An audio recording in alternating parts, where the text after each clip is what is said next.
তো বন্ধুরা আমাদের পরবর্তী ওয়ার্ডটি হলো ডিগ্রেড, যার অর্থ হলো খারাপ করা বা হচ্ছে কারো মর্যাদা হানি করা, কারো পদমর্যাদার হানি করা বা কারো মান সম্মান নিয়ে টানাটানি করার যে বিষয়টি রয়েছে সেটি হলো ডিগ্রেড। আমার সাথে বলে ফেলো, ডিগ্রেড খারাপ করা, ডিগ্রেড খারাপ করা বা পদমর্যাদার হানি করা। তাহলে এই ডিগ্রেড দিয়ে আমরা একটি বাক্য লিখতে পারি এরকম, দ্য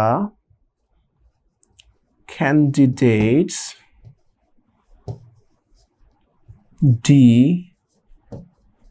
degraded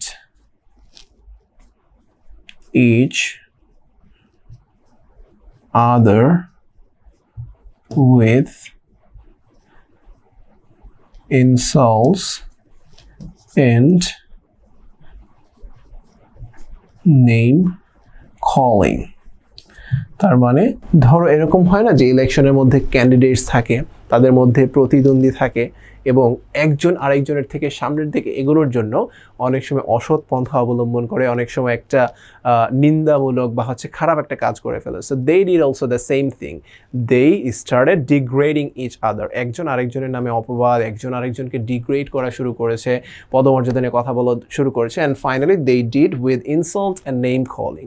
তারা এই যে ডিগ্রেডটা করেছিল নেম কলিং অ্যান্ড ইনসাল্টের মাধ্যমে করেছে। তো এই ডিগ্রেড করার যে বিষয়টি সেটিকে আমরা এভাবে বলতে পারি, they worsen the situation। আর যখন আপগ্রেড করছি, আমরা ডিগ্রেড না করছি, তখন সেটাকে আমরা বলবো আপগ্রেড বা ভালো করছি, উন্নতি করছি।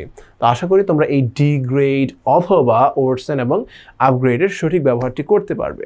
বন্ধুরা আমাদের পরবর্তী ওয়ার্ডটি হলো ইনএভিটেবল, যার অর্থ হলো অনিবার্য। আমার সাথে বলে ফেলো, ইনএভিটেবল অনিবার্য, ইনএভিটেবল অনিবার্য। That means you have to accept it, it's inevitable, এটা অ্যাভয়েড করা যাবে না, অপরিহার্য, এটাই তোমার জন্য হচ্ছে নির্ধারিত, এরকম কোনো বিষয়কে আমরা বলছি ইনএভিটেবল। ফর এক্সাম্পল, ইনএসকেপেবলকে আমরা বলতে পারি এই ইনএভিটেবল সিনোনিম, অথবা ফেইটেড, যেটা হচ্ছে আমাদের ফেট বা লাক দ্বারা নির্ধারিত, যেটা আমরা চেঞ্জ করতে পারবো না, সেটাকে আমরা ইনএভিটেবল সিনোনিম হিসেবে ব্যবহার করছি। আর অ্যান্টোনিম কি হবে? যেটা অ্যাভয়েড করা যাবে, যেটা চেঞ্জ করা যাবে, যেটা পরিবর্তন করা যাবে, এই ধরনের বিষয়। যেমন তোমরা দেখতে পাচ্ছ অ্যাভয়েডেবলকে এখানে আমরা অ্যান্টোনিম হিসেবে লিখে দিয়েছি। তাহলে বন্ধুরা আমরা যদি এই ইনএভিটেবল দিয়ে একটি বাক্য তৈরি করি তাহলে আমরা এরকম লিখতে পারি, the accident was the inevitable consequence of carelessness। Accident কেন হয় বন্ধুরা? আমাদের কেয়ারলেসনেস যখন থাকে বা কেয়ারের যখন অভাব থাকে বা যখন আমরা র্যাকলেস ড্রাইভিং করি তখনই কিন্তু অ্যাক্সিডেন্ট হয়, বা ওভারটেকিং টেন্ডেন্সি যখন আমাদের মধ্যে থাকে তখনই মূলত অ্যাক্সিডেন্টগুলো অকার করে। তাহলে এই অ্যাক্সিডেন্ট কি ছিল? ইনএভিটেবল কনসিকুয়েন্স, দ্যাট মিনস অপরিহার্য প্রভাব বা কারণ। কনসিকুয়েন্স ছিল কি? কেয়ারলেসনেস। তার মানে ড্রাইভার কেয়ার করে গাড়িটি ড্রাইভ করছিল না, because he was careless, he was really র্যাকলেস, he was mad at driving, তার কারণে হচ্ছে অ্যাক্সিডেন্টটি ঘটেছে। তাহলে ইনএভিটেবলের অর্থ হলো অনিবার্য বন্ধুরা, তার মানে হচ্ছে এটিই ছিল অনিবার্য কারণ, এটিই ছিল একমাত্র কারণ, এটিই ছিল নির্দিষ্ট কারণ। So our next word is combination, যার অর্থ হলো মিলন। তার মানে হচ্ছে সমন্বয়, কোনো একটা বিষয়ের মিলন বা সমন্বয় করা, কোনো একটা জিনিসের হচ্ছে যখন আমরা একসাথে করছি সেটাকে বলছি combination.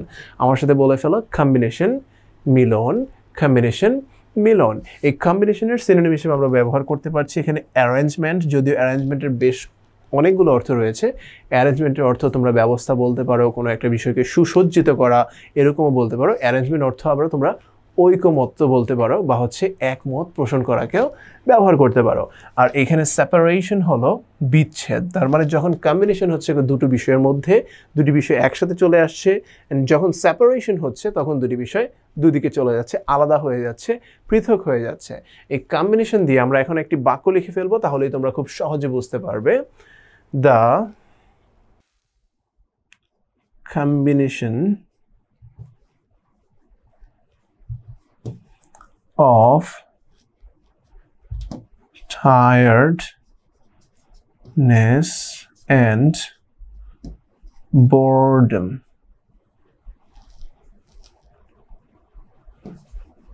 made me bound to fall asleep. তার মানে হলো কম্বিনেশন অফ টায়ার্ডনেসও ছিল, বোরডমও ছিল। আমি অনেক ক্লান্তও ছিলাম, আমার ক্লান্তি এবং আমার যে বোরডম বা বিরক্ত যে ভাব এসেছিল, দুটির কম্বিনেশনের কারণে আমার এমন একটা সিচুয়েশন তৈরি হয়েছিল যার কারণে আমি ঘুমিয়ে পড়েছিলাম। That means two things has been combined, দুটি বিষয় একসাথে কম্বিনেশন হয়েছিল। তার মানে কম্বিনেশন অর্থ হলো মিলানো বা হচ্ছে মিলন, এর কথা আমরা বলছি। আমাদের পরবর্তী ওয়ার্ডটি হলো বন্ধুরা পারহ্যাপস। পারহ্যাপসের অর্থ তোমরা সবাই জানো, সম্ভবত। That means you are not sure, that is not certain, that is not definite, rather there is a possibility. সেখানে একটা সম্ভাবনা রয়েছে, তার মানে এটা সম্পূর্ণ নিশ্চিত না। তার মানে হচ্ছে পারহ্যাপস এর অর্থ হলো সম্ভবত। আমার সাথে বলে ফেলো, পারহ্যাপস সম্ভবত। পারহ্যাপস সম্ভবত সিনোনিম হিসেবে আমরা ব্যবহার করতে পারছি পসিবলিকে অথবা প্রবাবলকে। প্রবাবল অথবা প্রবাবলি, পসিবলি এ ধরনের বিষয়কে আমরা ব্যবহার করতে পারছি, অথবা মেবি আমরা সেটাকেও ব্যবহার করতে পারছি। আর ডেফিনেটলি, সার্টেনলি, শিওরলি এ ধরনের বিষয়কে আমরা অ্যান্টোনিম হিসেবে ব্যবহার করতে পারবো। তো এই পারহ্যাপস দিয়ে যদি আমরা একটি বাক্য লিখি তাহলে আমরা এরকম লিখতে পারি, there were perhaps 500 people in that program. ধরো একটি প্রোগ্রামের কথা আমি বর্ণনা করছি তোমাদের কাছে, বাট কেউ একজন তোমার কাছে একটি প্রোগ্রামের কথা বর্ণনা করছে এবং সেখানে পার্টিসিপেন্টস নিয়ে সেখানের যারা পারফর্মার ছিল তাদের কথা বলা হচ্ছে। So he gave you an idea that perhaps সম্ভবত, কারণ তিনি গুনে গুনে গুনে গুনে দেখতে পারেননি সেখানে কয়জন মানুষ ছিল, সেজন্য তিনি বলছেন সম্ভবত সেখানে 500-এর মতো মানুষ ছিল, সম্ভবত সেখানে 10,000 মানুষ ছিল, সম্ভবত সেখানে 100 মানুষ ছিল। এই যে সম্ভবত, that means he is not sure about that situation, সেটাকে বোঝানোর জন্য তিনি ব্যবহার করছেন পারহ্যাপস। আমাদের পরবর্তী ওয়ার্ডটি হলো বন্ধুরা ভাইব্র্যান্ট, যার অর্থ হলো প্রাণবন্ত। আমার সাথে বলে ফেলো, ভাইব্র্যান্ট প্রাণবন্ত। ভাইব্র্যান্ট প্রাণবন্ত, দ্যাট মিনস নিরস বা একঘুয়ে কোনো বিষয় নয়, যেটার মধ্যে হচ্ছে ইন্টারেস্টিং কিছু রয়েছে, প্রাণবন্ত কিছু রয়েছে, সেটাকে আমরা বলছি ভাইব্র্যান্ট। সিনোনিম হিসেবে তোমরা দেখতে পাচ্ছ ডাইনামিক, দ্যাট মিনস গতিশীল, থেমে থাকে বা হচ্ছে জড় বস্তুর মতো কোনো কিছু নয়, বা হচ্ছে নিরস বা বোরিং কোনো কিছু নয়, সেটাকে আমরা বলছি ডাইনামিক, অথবা আমরা বলছি ভাইব্রেন্ট। আর অ্যান্টোনিম হিসেবে তোমরা দেখতে পাচ্ছ ডাল, যেটা হলো নিরস, আর ফেল মানে মূলত একঘেয়ে বা ফ্যাকাশে কোনো একটা বিষয় বা সুন্দর নয় এরকম কোনো একটা বিষয়কে বোঝাচ্ছে ফেল। তাহলে আমরা এই ভাইব্রেন্ট দিয়ে একটি বাক্য লিখে ফেলি, হি